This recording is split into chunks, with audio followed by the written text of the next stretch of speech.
Hello, and welcome to this episode of Charleston Women Podcast. Today, we welcome Kim Lolley, a Louisiana-based fashion brand. This is Charleston Women Podcast, where you can meet like-minded, strong, independent, professional, and inspiring local women. This is Charleston Women Podcast. Hello, and welcome to this episode of the Charleston Women Podcast. I am Kim Russo, your host.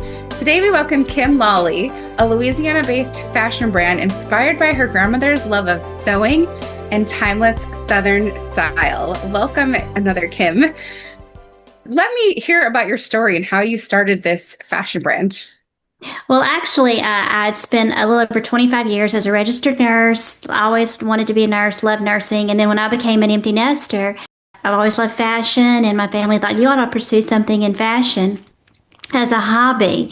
So this, started as a hobby. Both of my grandmothers had passed away, and I was able to receive a lot of their old patterns that they used to sew with on their old Singer sewing machines with a foot pedal from back when I was a little girl. And they both would make my dresses, my dolls' dresses would match my dresses. So anyway, I took a lot of their old patterns that were gifted to me or passed down to me and just started modernizing them a little bit. I am all about the June Cleaver from Leave It to Beaver or Marion Cunningham from Happy Days. I loved the way they dressed back then. And so I just took these patterns and put a little modern twist on them and just kind of started working on the patterns. And then I found a manufacturer in Los Angeles to kind of take it from there with fabrics and everything. And so this hobby just took off. A lot of women were really interested in those style dresses, so it just kind of developed from there. What made you pivot from being a nurse? That's such a big change in lifestyle. And it's kind of a funny story because I am not computer savvy. I mean, I grew up in the era where I think we might have had a computer lab when I was in college where we could go once a week and borrow the computer, and it was the old IBM with the black screen and the green writing.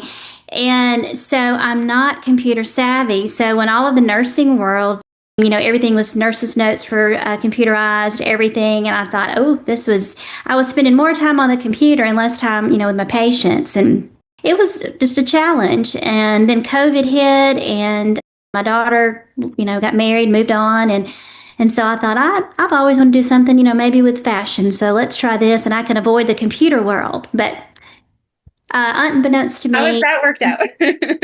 It is. I am on the computer all the time now. So the story that you mentioned about how you have the doll clothes matching your clothes, that reminds me totally of my niece's American Girl doll. They are obsessed with having their dolls match them. Right. So for the true American girl with your dolls matching, for sure. I grew up watching Leave It to Beaver where in Happy Days where the mothers would mop and cook and they had on their dresses and their pearls and that's how my grandmothers were. And I thought, well, I want to be like that. I want to mop and do all that. I want to always have on wear a dress and pearls. And so that's kind of what my dresses kind of remind me of. Yeah, explain the style to me because you have some really cool fabrics and prints. And what's the story behind that? First of all, I love bright, happy prints. As you can see, everybody always says, wow, your prints are really, they're loud, they're bright. But I love all of that. I've kind of started out more into I'll find a print that I love, but that has since developed into finding different types of fabrics. I have found there's some fabrics, that I love working with, and there's some fabrics that I started working with that maybe, we need to elevate and go a different route on that. But I'm learning as I go on the different fabrics, but I love, the fabrics that have less wrinkle and that are just very bright, happy patterns. I'm kind of switching over to some of my more casual line to more of the nylon spandex with a little polyester that's just so soft and doesn't wrinkle. I'm really kind of into that on my casual line right now, and the fabric is just so soft. In 1996, it was Southern Women to Women magazine. Now it's Charleston Women magazine. Charleston Women is all about strong, capable, confident, hardworking, nurturing, determined, dedicated, and inspiring women. Our readers are business owners, entrepreneurs, mothers, sisters, wives, and grandmothers. Pick up your copy of Charleston Women Magazine at Charleston area Harris Teeters and Food Lions. Charleston Women Magazine. We are Charleston women. You're listening to the Charleston Women Podcast. You mentioned you're starting an athletic line. That's kind of what that's segueing into. Yes, I love all that buttery, that soft fabric of that tinsel, and it's just the way it feels. And plus, living here in the South, we don't have a lot of cool weather, so that fabric to me is very breathable. It's not so heavy for an athletic line around here, so it is coming out here soon, and I'm excited, so excited about the fabric because it truly just is so soft. I love the texture. I actually just bought a sweatsuit based on how it felt. It's kind of experiential. And then as you're wearing it, it just makes you happy. Right. So you do a lot of dresses. Is this athletic line going to be more sportswear or still kind of comfortable dresses? It's going to be both. I do have some skirts, but I also love the athletic line that'll offer like the 3/4 zip sweater with a longer skirt. I mean, longer skirt like to the calf. I love that look with little tennis shoes.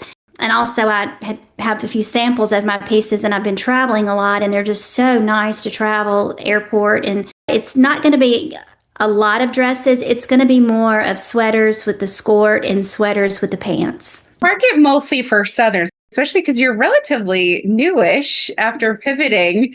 How do you market to Charleston and Southern? And is that your ideal market too? Do you reach anybody in the North? Well, when I first started this business, all of my orders would always come from Charleston, from North Carolina, from Virginia, from Charlotte, a lot from Georgia. That's where all of my orders were coming from.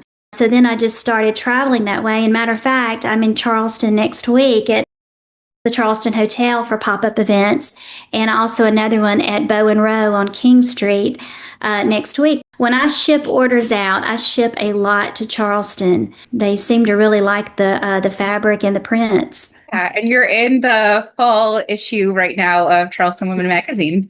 So do you sell in any stores here, or is it only online? It's only online right now. I hope at some point in time to be able to be in boutiques and sell wholesale. But right now, I've just been trying to learn all the ins and outs of business coming from the medical field. It's a whole different world. My goal is to be in boutiques and do wholesale, but right now it's just online, and I do a lot of pop-up events, a lot of traveling. Well, there's a lot in Charleston too that you can come to. I know. I've been to Charleston twice in my life, and I love it. It is just so beautiful. You're listening to or watching the Charleston Women Podcast, where the pages of Charleston Women Magazine come alive by introducing you to women from feature articles in Charleston Women Magazine. Now, you do something really special. You give some of your proceeds to a charity that is near and dear to your heart. So please share with everybody why you donate and make this a mission of yours. Well, when I started this business, I've always had a love for children. I want to do something with children. I love fashion, and it was just trying to put the two together. But I came up with an idea of how about with each sale, I would donate a percentage to the Louisiana-based Children's Home.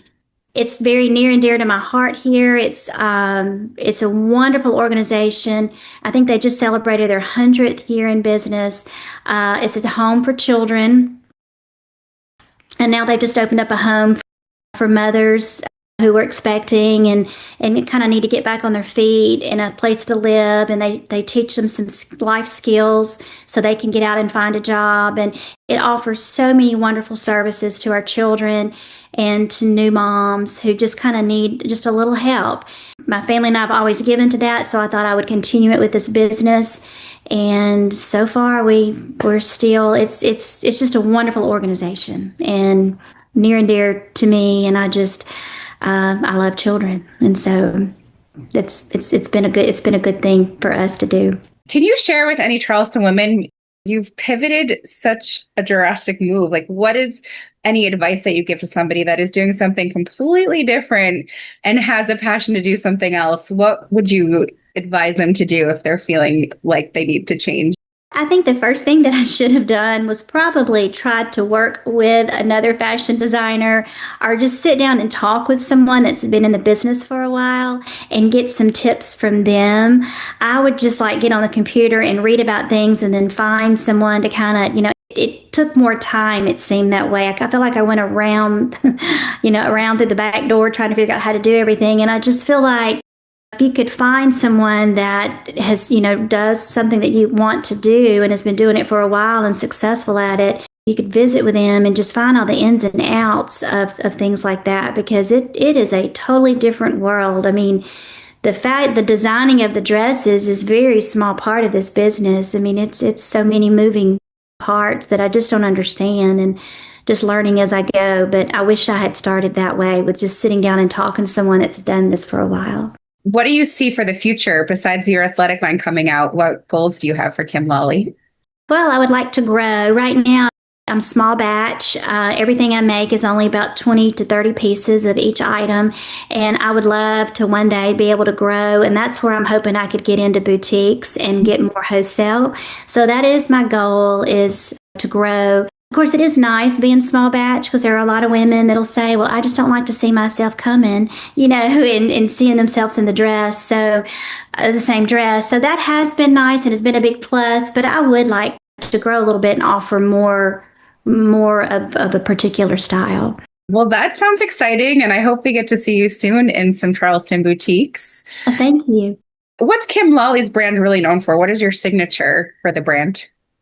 When I started out, not only is it like the feminine silhouettes, but it's also, I love the toile print. I love everything toile. I mean, I think I would wallpaper my house. I would use it for wrapping paper. I mean, I just think the toile print is just so beautiful. We have come up with, the manufacturers and I, some different colors and different styles of toile and different scenes. And it has been so much fun. I think we have every color in toile. We have, I think, just about have covered in my dress line. And it's just a fun print. I just think the scenes are just so, I don't know, they have a little Southern charm to them. And I would say that I'm kind of known for the toile print. So you did say you had a limited run. What happens if you sell out? Do people get to custom order? Do you restock quickly? I have. I've run out of 2 different style dresses, and right now those are back in manufacture and they're being reproduced. There was 2 dresses that were very popular, and those are right now being reproduced. So yes, as I run out, we just go back to the manufacturer and start another batch. Yeah. So what do you suggest for customers to do when they're on your site and they see something sold out? Is there a waiting list we can get on? I do. You can put on there that you want to pre-order. If it's sold out, then we have a pre-order on that particular item, and you just fill that out, and then we send you an email, let you know when it's coming, and then they can purchase or get on the wait list. Kim Lolley, thank you so much for taking the time and joining us today on the Charleston Women Podcast. And I am your host, Kim Russo. Thank you, Kim. Thanks for spending time with Charleston Women Podcast. Please like us and follow us on whatever platform you're using to access Charleston Women Podcast.